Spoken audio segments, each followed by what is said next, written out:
मोक्षदा एकादशी। नरक में गए हुए माता और पिता एवं अन्य परिवार वाले भी अवश्य सगलोक की प्राप्ति होती है। अस्तु आप सावधान और सुनिए। कभी गोकुलपुरी में उसी समय पहले एक वैखानस नाम का राजा राज करता था। वह राजा अपनी प्रजा का पुत्र के समान पालन करता था।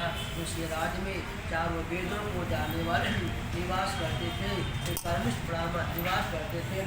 राजा ने देखा कि उनके पुत्र और कल्याण के लिए पिताजी महाभयानक नरक में पड़े थे। राजा को देख करके प्रार्थना किया कि कोई उपाय करके मुझे इस कथा का उनसे नरक से बाहर निकाले। प्रार्थना का राजा ने उसने पर राजा का मन परम विचित्र था। वो सोच रहा था कि किस प्रकार अपने पूज्य पिताजी को नरक से बाहर निकाले। बहुत कुछ विचार करने पर भी जब कोई विचार इससे नहीं सका तो राज दरबार में जाकर उत्तम ज्योतिषों पैसों को बुलाया। रात में स्वप्न का समाचार सबको सुना दिया। निवेदन किया कि कोई ऐसा उपाय निकाला जाएगी जिससे मेरा पिता का उद्धार हो जाएगा। महानरक क्योंकि उनकी दशा को मुझे प्रकट होता।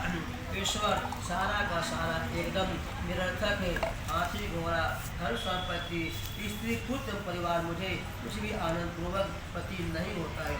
मैं उसको सोचता है मैं कहाँ जाऊँ, क्या करूँ।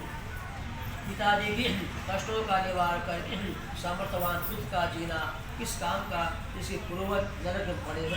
राजा के हृदय में ऐसे उदासीन ब्राह्मणों ने एक स्वर से राजन तुमसे डाला हुआ जल जाए। परतक मुनि का आश्रम है।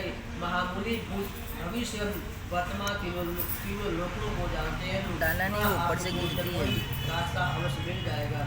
ब्राह्मणों के सिवाय सुनकर के राजा ने पर्वत मुनि के आश्रम में प्रस्थान किया। आश्रम कैसा था? वह अनेक सांचित योगी ऋषि मुनि तपस्या अपने अपने धार्मिक कार्य में लगे रहे थे। चतुर्वेद ज्ञाता वेदों से भरपूर ज्ञान ऐसे महात्माओं से घिरे हुए पर्वत मुनि अत्यंत तेजोमय दूसरे ब्रह्मा के समान दिखलाई पड़ता था। राजा ने मुनि को प्रणाम किया, आशीर्वाद देकर के राज्य के कुशल समाचार पूछा। भगवान आपके पास परिवार एवं राज सभी पूर्वक कुशल से है। किस प्रकार की बाधा है, आप यहाँ कैसे आए? अवश्य कष्ट दे रहे हैं। निवारतान आपकी सेवा में वस्तु हुआ। विश्वास है कि आपकी दया से भी मैं दूर हो जाऊंगा। राजा के वचन सुनकर के मुनि जो ध्यान से मग्न हो गए, भविष्य का चिंतन किया। मुहूर्त में आंखें खोल करके राजन तू अपने पापी पिता की यातनाओं से दुखी होकर के यहाँ आया है। तेरे पिता के अपनी एक भंग किया था, फलस्वरूप नरक यातना भोग रहा।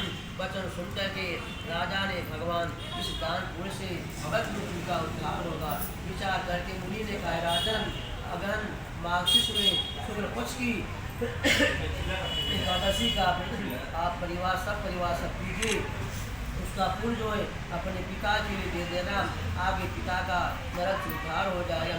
राजा ने मुनि के आश्रम से आकर के उनकी आज्ञा अनुसार सब एकादशी का व्रत करके उसे पूर्ण अपने पिता को अर्पण कर दिया।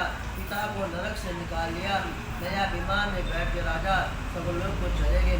आकाश रास्ते से अपने पुत्र को आशीर्वाद देते गए। राजन इस मोक्षदा एकादशी का व्रत करने वाले के समस्त पाप नष्ट हो जाएंगे।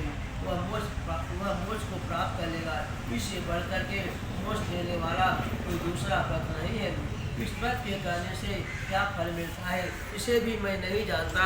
इस कथा के माँ सुनने से सुनाने से वाजपेयी का फल प्राप्त होता है।